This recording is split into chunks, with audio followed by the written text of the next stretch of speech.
Hello, my name is Deborah Bowles. I'm the President and CEO of the Little Falls Area Chamber of Commerce that proudly serves all of Morrison County. Today we are meeting with our elected officials as we just ended our 2018 legislative session. So joining us today is Senator Paul Gazelka and Representative Ron Kresha. We will start today with some opening comments about how they feel the session went, and then we will open it up to questions and comments from our audience. So welcome, gentlemen. Thank you. Good to be here. Good. Did you flip a coin to see who would speak first? It doesn't matter to me. Sure. So I think you'll hear a lot of the same from both Senator Gazelka and I. One of the blessings down there of our area is we get to work together, and I think we've always had a good working relationship and actually see eye to eye on a lot of things. So that's been helpful. When I look back at the session, I think the tone and tenor of the way it came in the media is a bit misrepresentative of how we felt as legislators. And the reason I say that is, there was this rumbling, the governor vetoed some bills, and there's this no compromise. The reality is we're not trying to write bills that are going to get vetoed. I can tell you every legislator that I've worked with is working very hard to get their bill to passage. And there's only certain ways that you can do that. There's only certain paths and certain vehicles. I worked very hard on the opioid legislation, and as well as with Senator Gazelka, we worked hard on education initiatives. There's certain projects for our area that we worked hard on, and we were trying to find paths to get those in. So, when the governor decides to veto that, that's out of our control. I don't think it was ever because we were setting him up for that. I mean, that would just be foolish. But nonetheless, there were some good provisions that were vetoed and all that. I will say that on our side, what I believe the opioid legislation was a big miss for us. We tried very hard. The Little Falls pilot project and that whole St. Gabe's project has just been a phenomenal. In fact, it has national recognition, and not to find a way to get that done was disheartening. And I had done a lot of work with child protection. I had worked to put a training academy in place that at the 11th hour wasn't able to come through because of some of the way the funding fell. And frankly, we had some other initiatives that took a lot more precedence, like disabled workers. And one of the things that I want to remind people of is, when you get siloed and you look at one issue and someone says, oh, why didn't you do more in transportation? Why didn't you do more in education? Why didn't you do more here? That list is ad nauseum. I mean, every single one of those groups comes and says, why can't you do more here?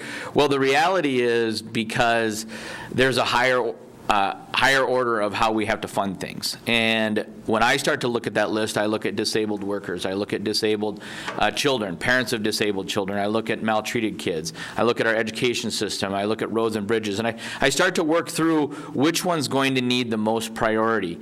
And it's hard. And so, you end up putting together the best package you can, and you send that off, and somebody's going to get ignored, and somebody's going to get funded, and that's where we ended up. Yeah.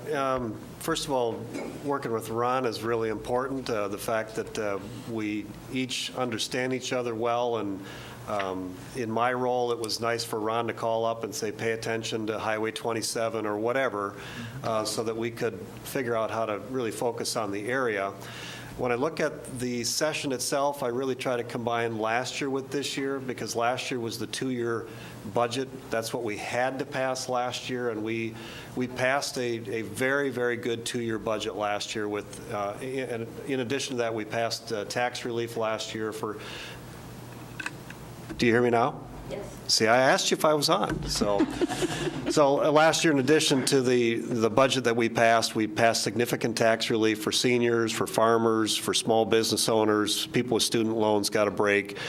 We passed the transportation bill both last year and this year without a gas tax, without a tab fee increase, and so that was important.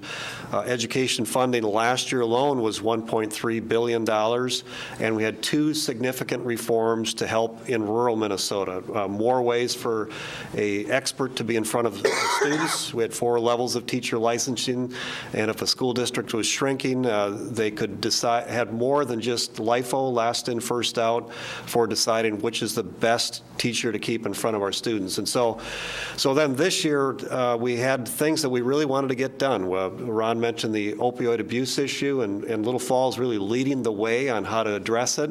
That was in the spending bill. We had money for dealing with the elder abuse issue that, frankly, it surfaced when they found boxes and boxes of complaints that the agency hadn't even looked at, and so we worked on that one. That was in there. We had money to fix MNLARS, again, another agency that was not functioning well. That was in the bill. We had education funding for making schools safer. So there's so many things in that bill, and people asked us, well, why did you put it all in one bill? Well, first of all, it's not like the budget year where you have each agency as a separate budget. This is a supplemental bill, and it's not, in light of the $46 billion budget, a little under $200 million is not a big number in light of that. And so it's not uncommon to put them all together, but the other reason was we brought to the governor an ultrasound bill that basically if a woman was pregnant and then asked to see the ultrasound, she would have that right. Well, the governor vetoed that one. We had an anti-protest bill that you couldn't protest the way they are, blocking highways. They just recently blocked a light rail. The governor indicated some interest in that and then vetoed it. We had money for deputy registers that were impacted by MNLARS, so we gave them funding or to help offset some of their losses. The governor had indicated some interest but vetoed that. So I'm not sure it mattered whether it was one bill or all in one, but that's why we chose to put them all in one. So that one got vetoed, and a lot of those good things are off the books. But there is one major thing that got signed, and that was our bonding or our infrastructure bill. That had heavily weighted towards roads and bridges. It had money for 3 new veteran homes in Bemidji, in Preston, and in Montevideo. That was a big, big thing that a lot of people wanted. We passed resources in there for crisis mental health centers, because we recognize that there are times that people are in a hospital emergency room or in a jail when they should be someplace else that can take care of them. So that was in there. And finally, $25 million for safe schools was in there. So that was the big accomplishment this year, but there should have been more that should have got done. Representative Kresha, can you talk a little bit about what happened with the Highway 27 funding? Yeah, so, and I may need Senator Gazelka's help on this one as well, because we were trying to do a couple of things. I think we ended up putting that money in the transportation. We didn't have enough room in the bonding bill, so we ended up putting, and actually this was one of the great efforts we had together. At the end of the session, Senator Gazelka, Paul had called and said, hey, we have an opportunity to do it this way. And so we put that in the transportation bill, on the transportation side of the supplemental budget bill, and it was a $5 million package. It was actually, it was a great way to do it. And it did not make it through the governor's veto pen. Okay.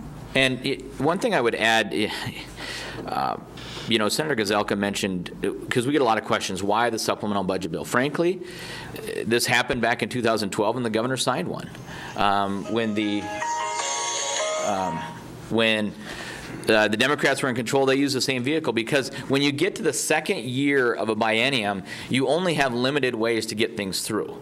And, we can all play the game of we shouldn't have done it, we should have done it, we should have. The fact of the matter is, you're trying to be so creative down there to get things done. This is just one of the vehicles.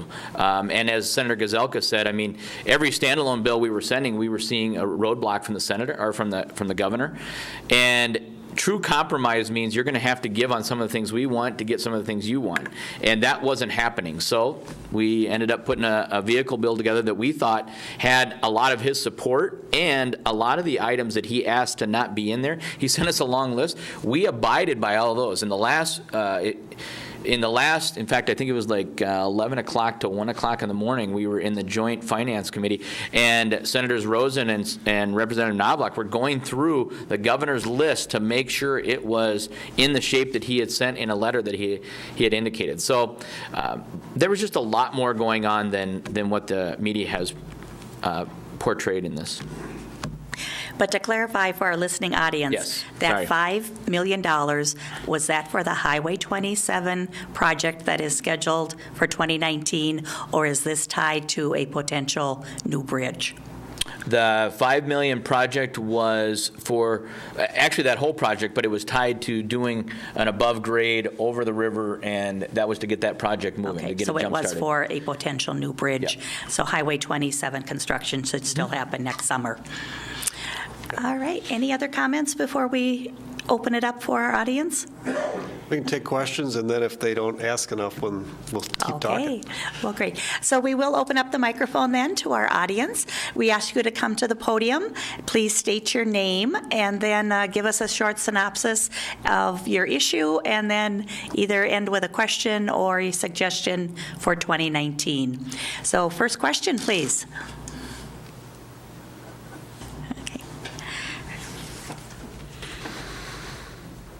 Good morning. morning. Sheila Watercott from Piers, but I work with the Little Falls School District, and as both of you know, work with the community in substance use prevention and have been part of the opioid abuse prevention task force since its beginning. And so can you just talk a little bit more about the opioid funding and what more can we do at the community level to help you guys do your job in the next session?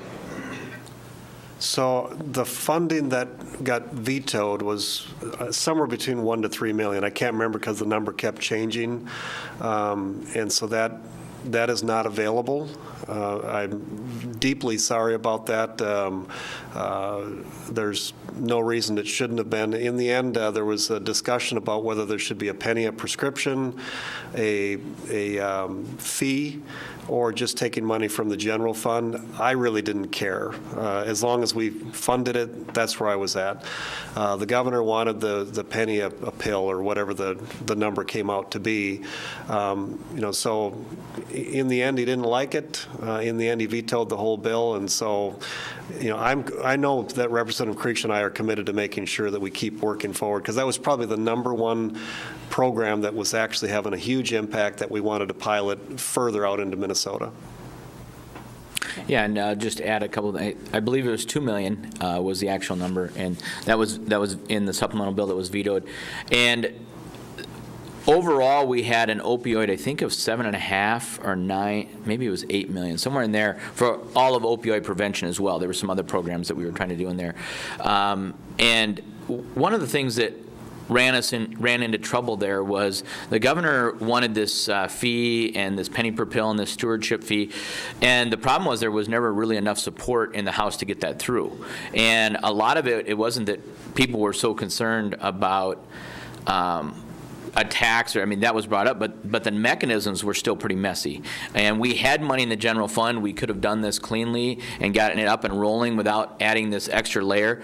And unfortunately, what happened was the opioid issue and the abuse issue became more about punishing the pharmaceuticals than it did about actually solving the problem, which is trying to get these pills off the street and helping programs like what we have here. And I think the rhetoric of saying that we have to punish the pharmaceuticals, it takes away from the very hard work that we're trying to do, which is, I don't believe it's a fair narrative to say that these pharmaceuticals have caused this problem. What has happened is we have a society that's working on pain medication and pain management, and in a lot of cases for some very severe things, surgeries and all that. And these are people that are dealing with a spectrum of issues, and there was no big bad pharmaceutical that came in and dropped this problem and said, we're going to make we're going to live off the addiction problem. That's not what happened. What we have is people who are going through all different levels of difficulty and finding themselves suddenly addicted to a very strong narcotic. And so that narrative, I think, hurt our issue, because it moved us away from how our community is struggling with this and how can we get solutions to let's just make this a punishment issue. And I can tell you, as soon as the punishment side came out, I started getting email after email of people saying, hey, remember, there are many of us that live with chronic pain because of this, and we're able to function. And so there's a whole other side of this that we had to consider. So it became very complicated. Thank you for all the work that your team has done, and you specifically, Sheila. I wish we could have done it differently. We're not giving up. Yeah. not by any means. Thank you. And I just want to say that you both have been very supportive of our substance use prevention work here in the community, and I thank you for that. All right, thank you, Sheila. Next person. I'm Richard Japp, and thank you for your effort on the opioid situation there. And also on the veterans' homes. That was a big plus. Yeah, agreed. All right, I want to thank you also for the absence of any more gun control. Can I make a comment on that just quickly? I think Minnesota was the only state that Hillary won that didn't go farther on more gun control. Good. Yep. I do have some questions here. I mean, as far as a lot of this other spending here that you have, like one of the things that really puzzled me is the $10 million for the Met Council. And that situation there, there's no elected officials on the board even, and that I don't understand at all. We are trying to get elected officials on the Met Council. That is the direction that Republicans are moving towards. Let local communities be represented by people that are from those communities. We're not going to give up on that. Our present governor was not supportive of that, but I don't disagree with you that needs to happen. And I'll just add to that, I hear your comments on that. I actually am hands-off on that issue. That's the Metro's issue. They let me deal with my issues out here, and I let them deal with theirs. But I share your sentiments on it, and I tell them, that you got to fix that one. So. Yeah, that's pretty ridiculous. So, I mean, to have that much money going through there and not an elected official to handle any of it, that doesn't make sense to me. Also, I've got complaints on quite a list of stuff here. I'm not even going to go into it. There's a lot more money on trails and so on and so forth, which I'm opposed to, as you well know. Mm-hmm. And other than that, I guess that's pretty much what I wanted to say. Thank you. I appreciate that. And part of you're representing 87 counties and legislators from all around the state, and everybody tries to work towards a final bill. There were $4 billion of requests. In the end, it was 825 of general obligation bonds, and then more resources for trunk highway funds and wastewater infrastructure. And it's not an easy process. And it's endless, I'm sure of that. Yeah. Yep. Thank you. Yeah. Thank you for that. And I do want to highlight, Richard, that was a big win for those veterans' homes. That was a big, big win for the state. It certainly was. Okay. Next question. Jim Storley, Little Falls. I just want to make a comment on the opioid crisis for one. From the things that I've learned when you're dealing with drug use, abuse, and addiction, a majority of the time, people that are using, abusing, and addicted to drugs, if you go into their mental health issues and start doing a good mental health evaluation on them, a lot of them are going to have some underlying issue dealing with mental health, whether it be bipolar, depression, something else like that. So if that's not part of the opioid crisis, looking at that other issue and dealing with that at the same time, whatever money you throw at that is going to be very ineffective. These 30, 60, 90-day programs are very ineffective. You got to deal with the underlying issue of mental health, whatever else may be associated with that use, abuse, and addiction. If that isn't part of the program, it's just money going. It's just money going out the window. So that was just a comment I want to make on that. The other, I'm up here to represent veterans. We got a lot of veterans in this area.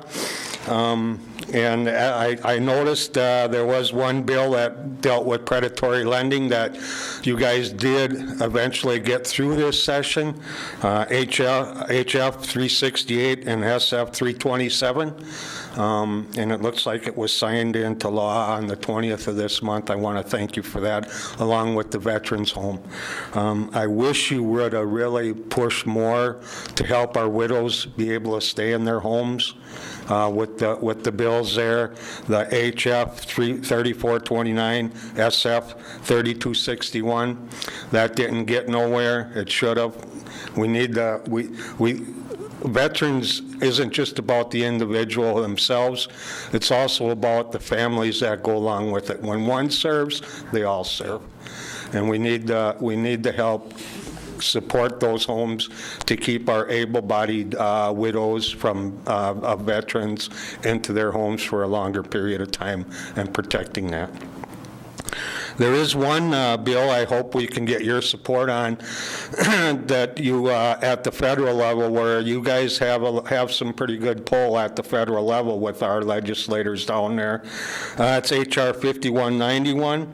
It's dealing with getting some money into our veterans programs that deal with Alzheimer's, so that we can help our veterans that are going through Alzheimer's issues, getting the money in there to help them get the help and stuff they need. And I hope we can keep the funding going for the Agent Orange programs that are out there.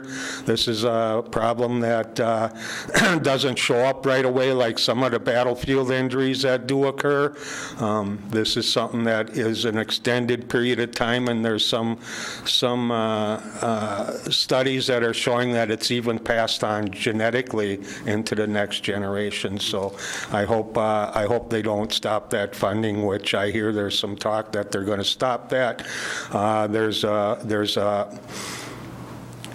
another one. It's called the Blue Water funding or whatever, so that people that were offshore that weren't right in country for Agent Orange, but they handled it either through the shipping process, that they will also be included into these studies and funding of the Agent Orange crisis. So thank you for your work, and thank you for listening to me. Yeah. Thank you, Jim. I'm going to talk about the mental health a little bit, because we recognize that it's a problem across multiple areas. And so we, like I mentioned, we have $30 million in the infrastructure bill for crisis mental health facilities to take care of people that should be there instead of an emergency room or a jail. We also had in two different bills, the tax bill and the spending bill, both vetoed by the governor, more than $50 million for mental health or making the schools safer. But they could use the money for mental health, recognizing that how do we identify kids that are troubled so that we can try to get to some of these situations before they're actually taking the lives of other students. And so mental health in general is a big area that we tried to underline this year. Some of that we started moving forward. Some of it we didn't get done yet. And then on the property tax relief issue for widows of veterans, in the end, the tax bill focused on conformity. That was the one thing that we knew we had to get done this year. Unfortunately, the governor vetoed it. And so we focused on giving tax relief to the lowest tax bracket and the middle class tax bracket. That's where we actually helped everyone with a lower tax bracket. The governor said that we were helping multinational companies, that's like Cargill and General Mills and those companies, but in fact, they actually had a tax increase under that tax bill. All the money went towards lowering the individual tax brackets. But that's where we focused the money this year. Good, thank you. Our next question or comment.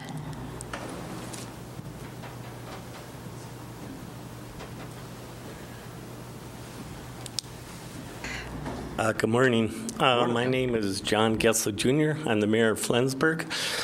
And, Ron, you talked about a higher order.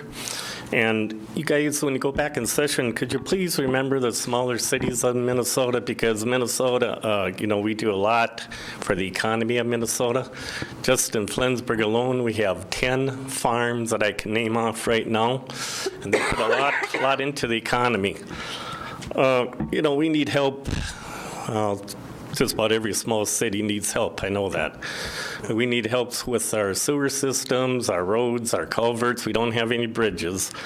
But, and also, parks. Our kids are just as important as those kids down in St. Paul. And if I was to get some of that bonding money, what is the procedure? How, if we got that money, and I'll just tell you, our sewer system, if we replace the whole thing, it's going to cost $1.8 million. And the longer we wait, how costs are, things are going to go up, So how do we, if we get some of that bonding money, how is, I know we would be accountable for it, and I hope when the people get this bonding money, they are accountable for it. Do we have to pay that back? Is there interest on it? How does that work? Yeah, so a couple things, and as it takes time, and we keep talking about it. Flensburg, you guys have moved up on the list just by coming down there and continuing to talk about your needs. The first step for Flensburg and any other small, like Randall just got it as a PFA, and we need to keep putting money into the PFA fund so that even, I know Little Falls needs some of that for their water treatment. So that's the most fair way that we can get money out to cities in need. So that's our first step, and then you have to get through that process. Trying to get an earmark in the bonding bill is the next step. We're trying to do that. As Senator Gazelka said, I mean, we did $825 this year on $4 billion worth of requests. So there's some sharp elbows that have to be played there to try to get yourself into that bonding project, and we'll just keep fighting that. Okay. Yeah, let me address that too. So we recognize that wastewater infrastructure, particularly in rural Minnesota, is a real problem. So the last 2 years, we have increased the amount that normally or doesn't normally go there into addressing that issue, and we're going to continue working on that. And then secondarily, I'm listening to a few different people that have been around rural and around legislators.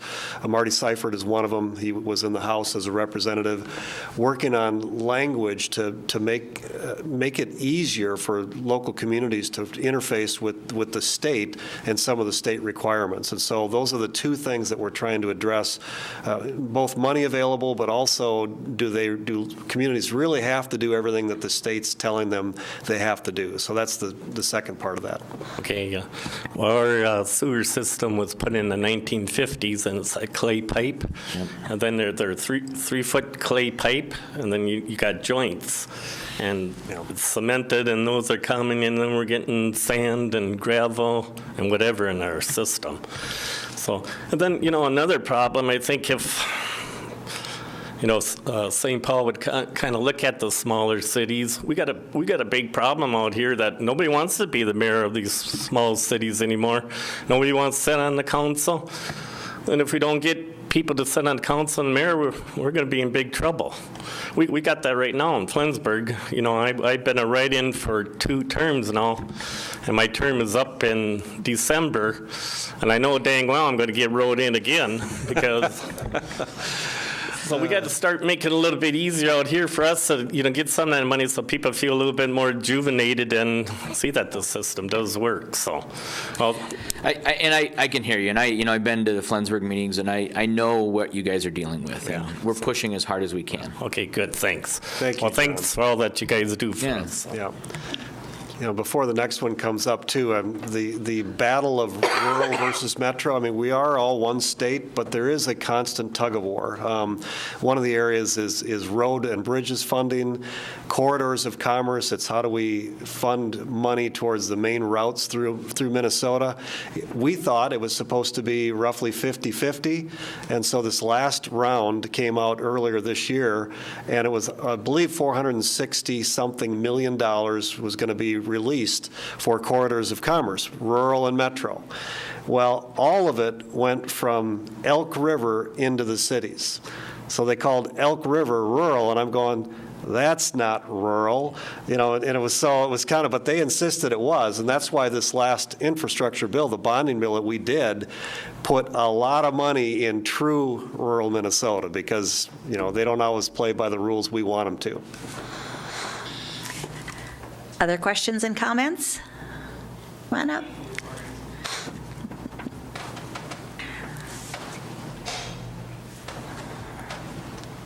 Good morning, gentlemen. Morning. Lady. Mayor. Greg Gazelka, Mayor of Little Falls. First of all, I want to apologize for being a little late. I was just in a conference call. But most of all, I wanted to thank you for the work that you both did for our community this last year.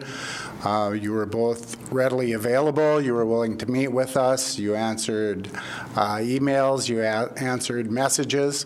That's greatly appreciated because then we feel like we're heard. Thank you for the work that was done in the bonding bill. We greatly appreciate the things that you've done. As you both know, there's more that needs to be done. As the mayor of Flensburg just spoke, especially with the wastewater. We had great conversations on MESRB and the money that potentially was saved through MESRB doing some studies. Senator Gazelka, we sat in your office, talked about that. You were very receptive. I believe we identified over $60 million that could have been a potential waste of dollars. So as you're looking at short amount of dollars that you have to spend, also by saving them can add to that. So thanks for everything you've done. Looking forward to working with you next year.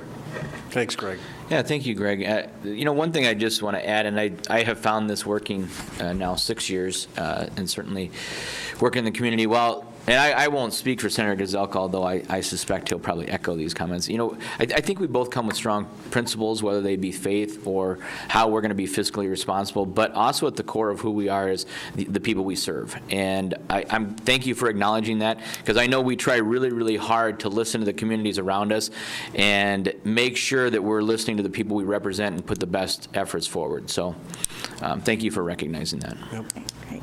Thank you. Next question, comment? Hi, my name is Renee Przensky, and so I kind of have a comment. Just listening, it sounds like there's a lot of money out there. You talk about millions and billions of dollars, and seems like everyone has an organization that's important to them. And just hearing what the mayor of Swanville had to say, I mean, I think it's the first I've heard of it. So I think it's kind of sad that maybe they don't have the money to fix something that's important. The schools are short of money. I've been in the schools in St. Cloud. I kind of can see maybe why they are short and maybe why the whole state of Minnesota as a whole is short of money. And it boils down to one thing. And if we can get rid of that or fix it, I'm not really sure how, but what it has to do with. It has to do with the refugees. They're being brought in here. Those schools, the kids, all the Somalian kids have their own counselors, their own teachers. When they're in the schools, they speak with their counselors and teachers when there's a problem with them. They don't go to a regular teacher, so they're already divided in the school. So we've had to bring in lots of extra workers in the schools that normally, if those people weren't here, those workers wouldn't be there, and our dollars wouldn't be going to them. And then, all these apartment buildings and complexes that want to be built for them. That's taking away from us, the real Americans. And the refugees need to be stopped.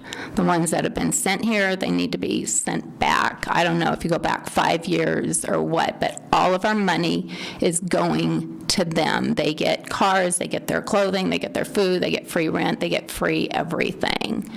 And then they're given our jobs also. So that was my comment. So I'm a big fan overall of legal immigration. I think it's been a hallmark of our country, and then my desire is that people assimilate, not be separate, but be American. There's the federal part of this, the state part, and the local community part. The part I'm focused on is the state part. I can't really control the federal and what they do with immigration laws, and what the local communities do is really up to them as well. On the state level, what I can do is, for example, it came to light that there's a daycare fraud ring that happens to be identified in the Somali population, where $100 million a year roughly is being funneled out. That's something I can work on, and we held our first hearing on that days are a blur, but it was the last week of session with what are the things that we can actually do next year to rein that in. And so that's where I'm going to focus on any issue. And it's very complex. I don't have all the answers, but I do know where I can focus and actually do some good. And it's going to be making sure that our dollars are used wisely. And, welfare reform in general is something I think we should work on. We have a workforce shortage. One of the areas that I want to help is if people are able-bodied and they're still collecting welfare, we need to help them get off of that and get into the workforce. And I don't really care who they are. It doesn't matter the color of the skin or the religion. If they're here legally, they need to be working. So that's the area I'm focused on. Well, and then the problem with the refugees that are being brought here, they are being brought here legally, and they're draining our system, and that really needs to stop. From wherever they're coming from, the plane needs to stop. Thank you. Thank you. Next question, John. Hi, thank you. John Rademacher, City Administrator, Little Falls. Nice to see you again. As the mayor mentioned, we spent a lot of time visiting with you, very active this session, especially related to the bonding bill and our wastewater treatment plant project. So big thanks to getting that passed. We have assurances that the funding portion that we're eligible to receive based on the public priorities lists and the PFA and the things that you talked about with the Flensburg mayor, that we are eligible to receive up to $7 million grant for our project. So that's really critical to us. It's going to help our project move forward and help the citizens of Little Falls save a lot of money in their sewer treatment or sewer bills each month by helping get this renovation going on our upgrade. So I do want to say thank you for that. I really want an update on that too as it's moving forward, and I'm not sure where Flensburg is. I have two of my aides here. I think they either they're in the room or they stepped out. Or Matt Steele, if you just raise your hand. So Flensburg Mayor, if you make sure you contact him, but I want to know so that we can stay on top of that. Yeah. So the other was the $5 million for our bridge project. I do ask that we continue moving forward with that and making it a stronger efforts in the future to help with this project. It is in our long-term vision, 5-6 years out, but it's important that we secure the funding and the importance of this rail grade separation and the safety that it's going to bring to the people moving through Little Falls and the residents in Little Falls regarding the public safety efforts that it is for us too. Lastly, I spoke to on daycare and childcare and the needs that we have in the state, and I feel that's a very critical effort, and I want to thank you for the support that you've given to this issue, that we continue moving forward with that in the future. I know this was really just kind of the start of getting some of those efforts initiated and securing some funding to help support that need, and you talked about the workforce issue in terms of bringing legal immigrants here to help work and the workforce shortages that we have. Childcare is a critical component to that. You have families that have both spouses that can be able to work, but if we have a shortage of daycare in our communities or affordable daycare, that those parents they're gonna have to make a choice. They either stay home with their kids or join the workforce, and that's going to be really critical for our greater Minnesota communities moving forward if we don't have that opportunity to have both parents in the workforce with a high quality, licensed, safe place for their kids to also attend while they're preschool aged. I have a question for you, or Go ahead, then make Ron, comment. one of the two of you, because I lost track of it. But when we focused on daycare, particularly rural Minnesota, there went from 11,000 something daycare providers down to 8,000 something, and they surveyed the people about what is the frustration. One of them is overregulation, and one of the big things was the requiring your own kids to be fingerprinted, and that was an issue that was going to potentially 94% of those left were just, I don't know if I want to do it. But my question to you is, I lost track of where that went. Did that become law at the end? I can't remember, because we had language that did away with that. The fingerprinting? Yeah. Yeah, DHS is making some rule changes on that. Yes, yeah, I agree. I think that was the direction that it was going, that it was going to be an internal change from DHS, that procedure was going to be eliminated. or modified. So it's very important. The stats for us is that we have in the Little Falls zip code alone we have 140 child deficit of licensed spots to our providers. We have 475 in the surrounding zip codes to Little Falls, so those are very much areas that are affected by us. I know of providers, we've met with a few in our community to try to determine the issues. Regulation is a component to that. Also, financial viability of it is really critical too. In one of my meetings, they said, we're asked to go and actually calculate our true hours of work, both before and after the kids get there, and the providers are saying we're getting $1 an hour, netting $1 an hour when we're talking about all the expenses that we have to it. So it's really important to consider. And when we live in a county in an area that has moderate incomes, that a well-paying, keeping that as a good paying job and profession is important too. I mean, that's the only way we're going to retain and keep those providers going as well. So we need to come up with some creative strategies. This is just the start. I will continue to be passionate about this issue because I do see its impact to us in terms of workforce recruitment, economic development, and just quality of life for the people in our community. So I appreciate your efforts, and I hope that you continue those as you move forward and look for the next session. Mm-hmm. Thank you. Next question or comment? Good morning, Representative Kresha, Senator Gazelka, Steve Jones, Superintendent, Little Falls Community Schools. You look good. Good. Well, thank you. I know it's short. It's short season. That's right. Sorry about my legs, guys. Don't worry. They've been covered with pants for 9 months. So, couple things. I want to talk a little bit about special education. As you know, in the public school system, that's our number one financial issue. For folks to understand the issue of special education, back in the early 70s when the federal government passed IDEA, which was the Individual with Disabilities Education Act, the federal government vowed to fund 40% of special education costs that school districts had. In the roughly 46 years, since IDEA was enacted, the federal government has never covered more than 17%. So they mandated federal or special education law, said they would fund it, and has never come close. And so what ends up happening, and it becomes an issue at the local level, because it seems like school districts are always asking the state and the local people to help fund them.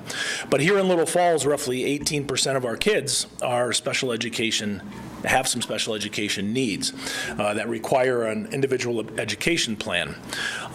With IEPs and special education comes a higher cost to educate those kids, simply because you need more time, more bodies, more resources to fund those kids.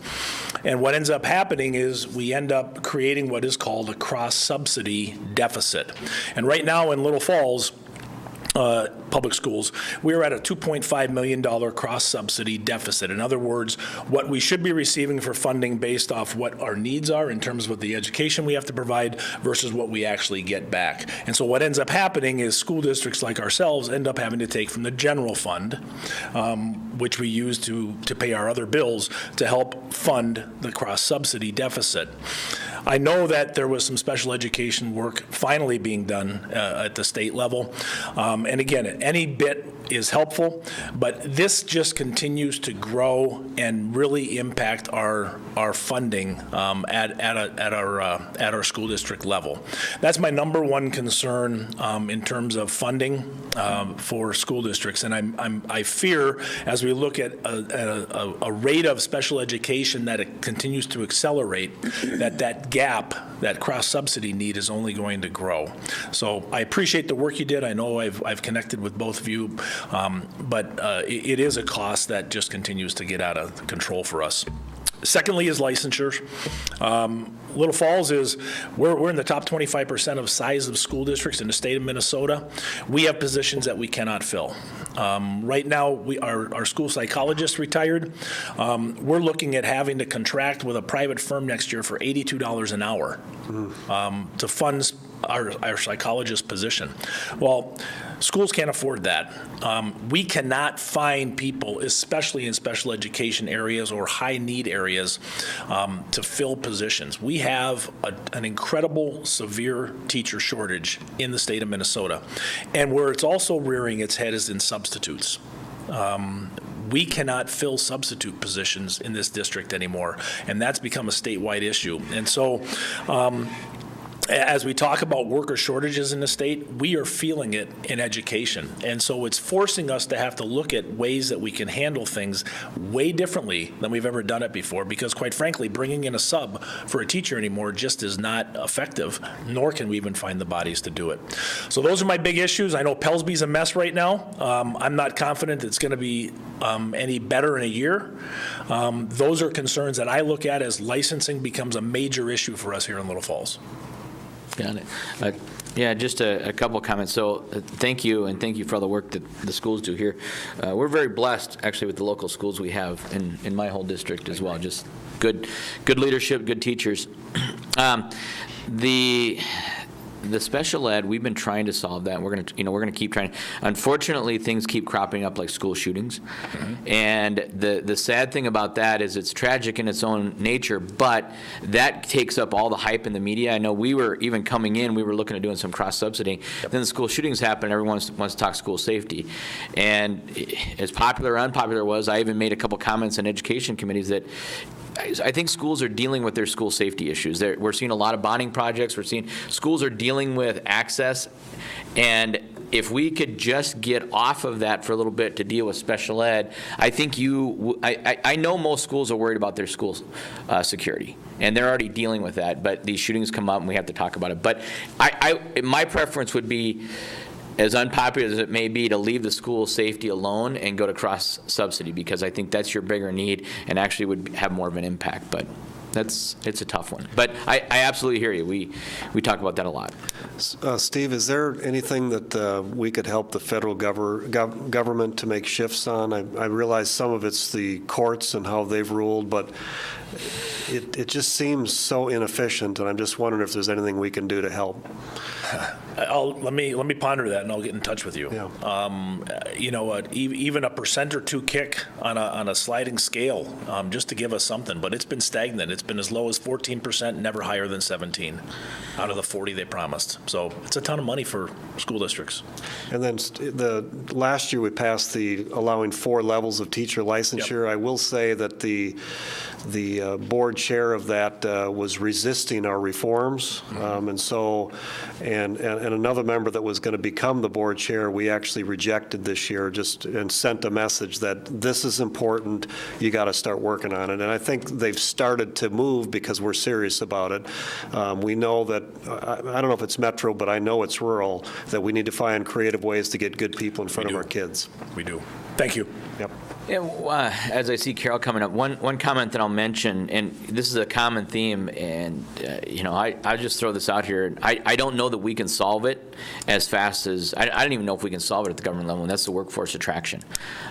When I talk to the manufacturers, whether it's schools, I was out at Falls Fabricating a couple weeks ago, if we could just get a number of families in here, let's say, arbitrarily 100 families quickly to move in here or find people, that starts to solve a lot of the issues that we're dealing with, whether it's daycare, and because the daycare shortage has become because we don't have the workers that used to have a spouse that used to be able to do daycare as a secondary income or whatever. And so all these things are contracting because people can move into the labor force. And if we have such a low unemployment right now that all of these other factors, whether it's rising enrollment in schools, whether it's you're seeing manufacturers who can't hire. I know for a fact, I see all the hirings, but I've talked to a number of them. They could double or triple their capacity and their outputs and be hiring if they had the workforce. And the reality of this is it's not just a Little Falls problem. This is every single community in the United States is dealing with this.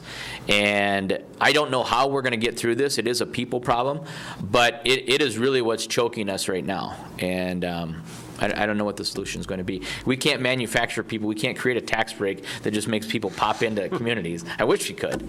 But that's one of the things that we're struggling with. Carol Anderson from Community Development, and I'll just speak to that for a second. I think We have one of the finest superintendents around here with Steve Jones. I've taken him to meetings with businesses, and they are just absolutely wowed by him. Steve and I both sit on the Rural Minnesota SEP Board of Directors.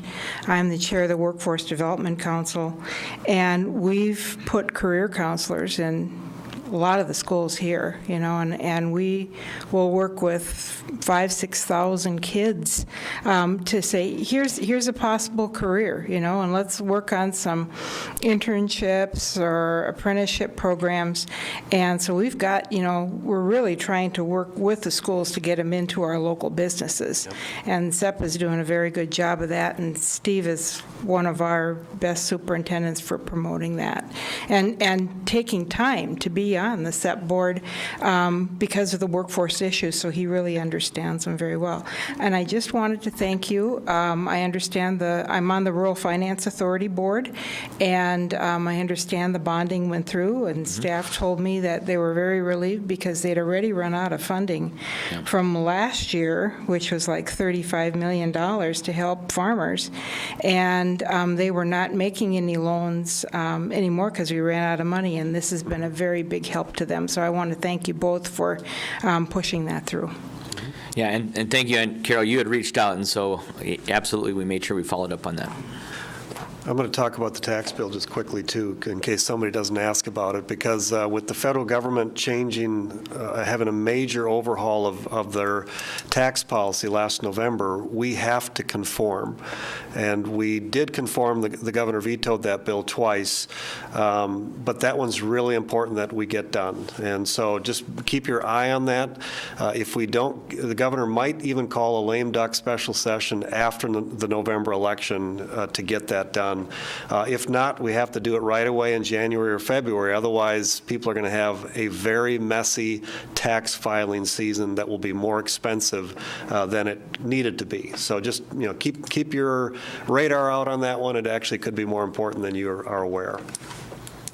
Yeah, I would absolutely. I mean, that is a tsunami waiting to happen if we don't solve that. Questions? Good morning. Thank you for everything that you do, both of you. Deb Holthaus with Benefit Innovations. And I don't know if you are real versed in this, so I apologize. Can you just give a little touch on the healthcare transparency bill that was passed, if you're aware of that? The HITA bill? The healthcare transparency that affected the schools? Disclosure in the clinics? Oh, are you talking HIPAA? No, it was the healthcare transparency where clinics need to now post their Prices. procedural okay. pricing. Yeah, that was a Senator Jensen initiative, and basically, if we're going to try to drive down the cost of healthcare, one of the things is that people become more aware of how much procedures cost. For example, you could have an MRI that's $800 one place and $4,000 another place, and so they have to post. I believe it's the top 25 things that they do procedures for, so that people begin to think about, especially if you have a high deductible plan where you're starting to pay more of it before any of your insurance kicks in. And so that, I know it passed, I just didn't know if the governor had signed it or not. In the very end, everything just was flying by. But that was the beginning steps of what are the things we can do to drive down the cost. And it was great because it was a doctor in a clinic that kind of said, if this happened more, I know that people would be making better decisions and saving more money. And then in return, there'd be more competition so that clinics would have to think about, well, maybe we shouldn't be charging $4,000 when somebody starts going to some place that's $800. So that's what it was. Thank you. That's the way I understood it as well. Yep. Good. Thank you. Other questions and comments?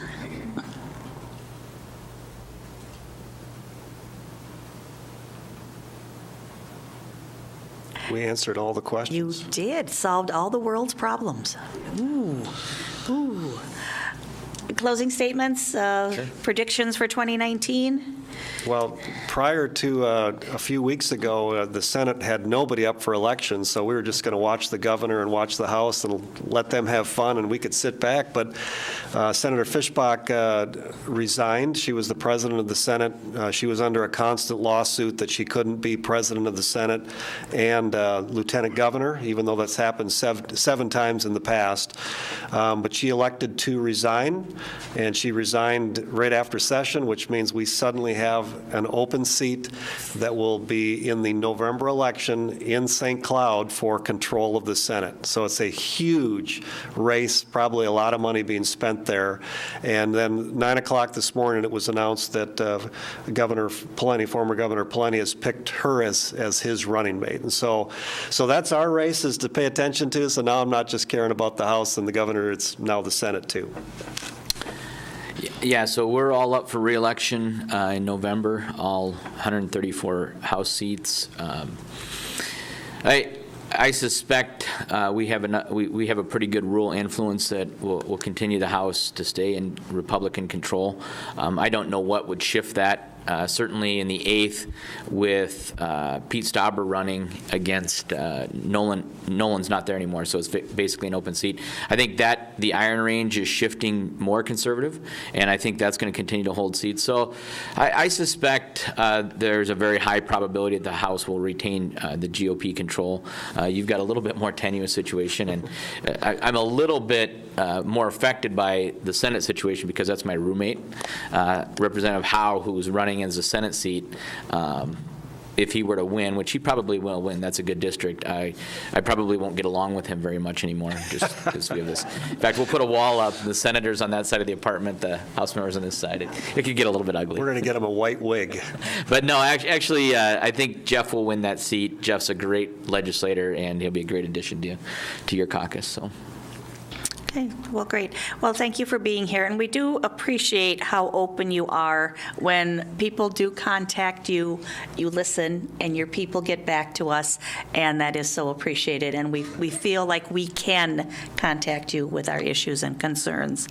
Our size chamber does not have its own political action committee. Chambers as big as St. Cloud and Brainerd do. So our chamber is covered under the umbrella of the Minnesota Chamber of Commerce and their lobbying efforts, and they're very visible down at the Capitol. And we have already started our legislative platform for 2019, so I will be attending a coming up meeting. And the issues that I hear today, I can also bring forward so that we make sure that they're on the radar screen for the Minnesota Chamber to carry forward as well. And many of these things are already there with the rural infrastructure, the lack of childcare options in the entire state, and those workforce issues that just aren't going to go away. The tax relief one was very much appreciated. That went through in the past. Just on a personal level, on our commercial property, it was like $1,200 that our bill was less on our taxes. Not that we don't enjoy paying our taxes, but it's nice to have that little bit of tax relief for our small businesses here in town. So we'll wrap up today then. We went about an hour, so we know next time maybe it'll go longer, maybe it won't. But we want to thank our representatives and our elected officials. Thank you to Mark for coming in to film today from Public Access Television, and for you for being here in our studio audience. It does help when we have people that are here to engage in the conversation. So keep up the good work on all fronts. Thank you. Thank you. Thank you.